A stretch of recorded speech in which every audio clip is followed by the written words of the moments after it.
প্রত্যেকটা মানুষের মনের ভিতরের পরিবর্তন ঘটাইতে পারেন কে? আরেকটু জোরে আওয়াজ দিয়া বলুন কে? আল্লাহ তাআলা প্রত্যেকটা মানুষের অন্তরের ভিতরের পরিবর্তন ঘটাইতে পারেন। এবার যখন এক নম্বরের প্রশ্নের জবাব দিয়ে দিয়েছেন, বাদশার মাথাটা উঁচু ছিল, হালকা নিচু হয়ে গেছে। হায় হায়, কি করলাম আর কি, আকাশ পর্যন্ত চলে গেছে, পাওয়ার তো কোনো কম না। মনে হয় এটা তো পারছে, আমার মনের খবর তো আর কেউ কইতে পারতো না। এবার নবীজি বললেন, 2 নম্বরের প্রশ্নের জবাব জানার জন্য প্রস্তুতি গ্রহণ করো। এই হলো তোমার 2 নম্বরের প্রশ্নের জবাব। তুমি একজন বাদশা মানুষ, তোমার টাকার অভাব নাই, ধন সম্পদের অভাব নাই, কোনো দিক দিয়ে কোনো কমতি তোমার নাই। তারপরেও তোমার মনের ভিতরে জ্বালা আর অশান্তি। সেই অশান্তিটা হলো তোমার একটা সন্তানের অশান্তি, সন্তানের জ্বালা। জীবনের শেষ প্রান্তে একটা সন্তান পাইছো, বিনতুকা কাল হাজারি, যেই মেয়ে সন্তানটা পাথরের মতন একটা সন্তান, এই সন্তানটাকে পাইয়া তোমার মনের ভিতরের অশান্তি।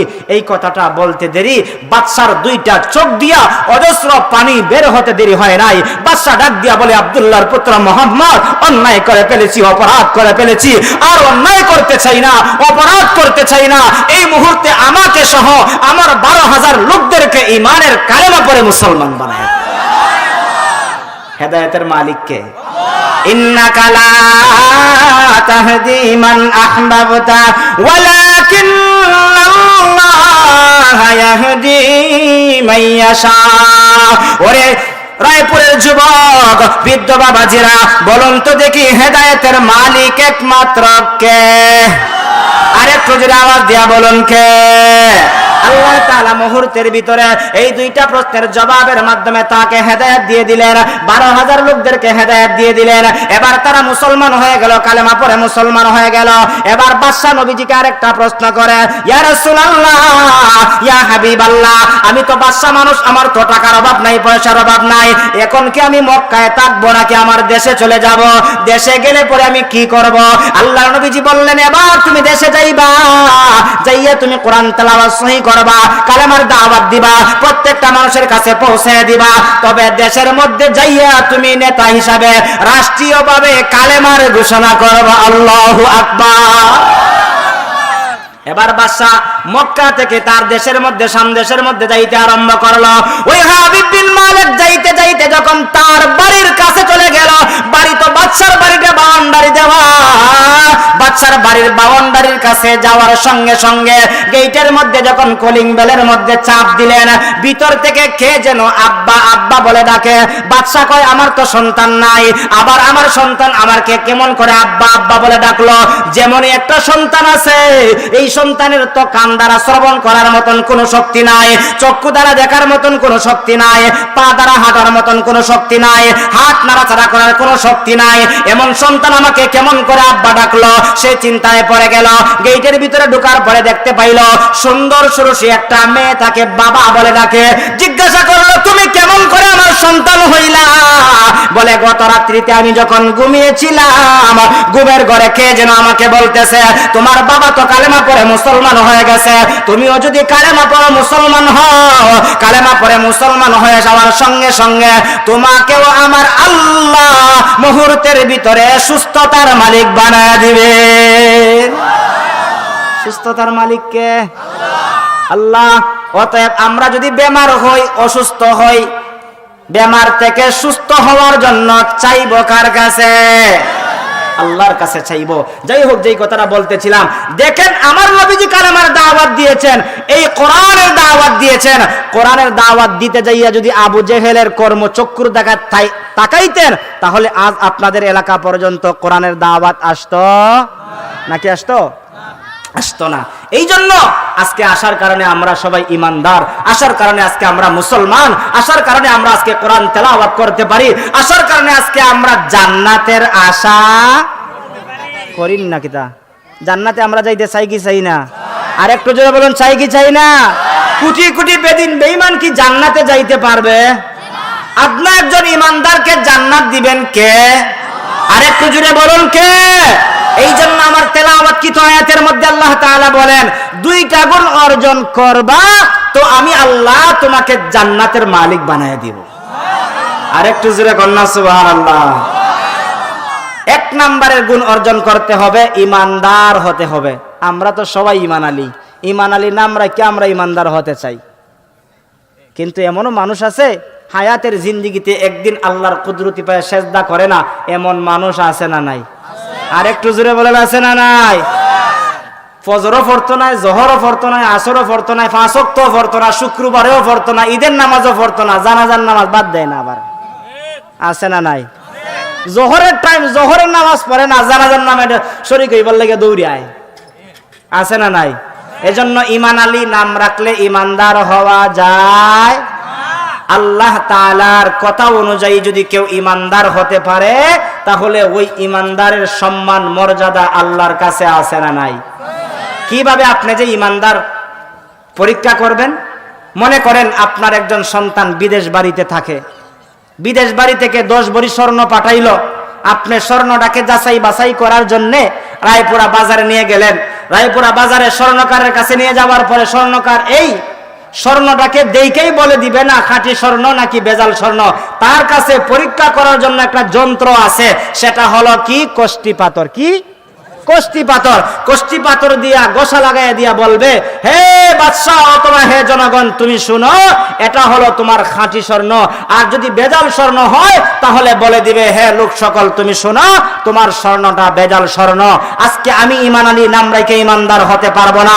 কোরআন যাকে ইমানদার বলবে সেই ইমানদার হতে পারবে। জোরে বলুন ঠিক কিনা? এই জন্য আমার আল্লাহ তাআলা বলেন, ইন্নাল্লাযীনা আমানু, নিশ্চয়ই যারা ঈমান আনয়ন করবে।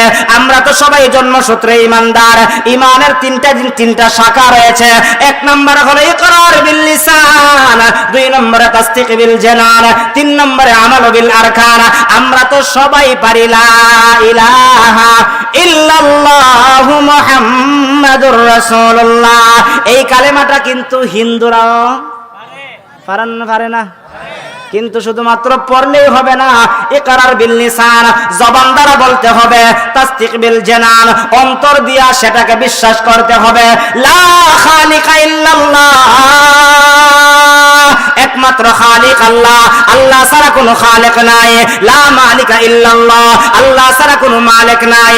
লা মুহিয়্যা ইল্লাল্লাহ, আল্লাহ ছাড়া মুহাব্বত হায়াত দেনে ওয়ালা কেউ নাই। লা মুমিতা ইল্লাল্লাহ, আল্লাহ ছাড়া মউত দেনে ওয়ালা কেউ নাই।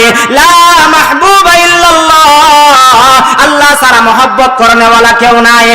একমাত্র ঈমানদাররাই বিশ্বাস করে। জোরে বলুন ঠিক কিনা? ঈমানদাররাই বিশ্বাস করে হায়াতের মালিক কে, মউতের মালিক কে।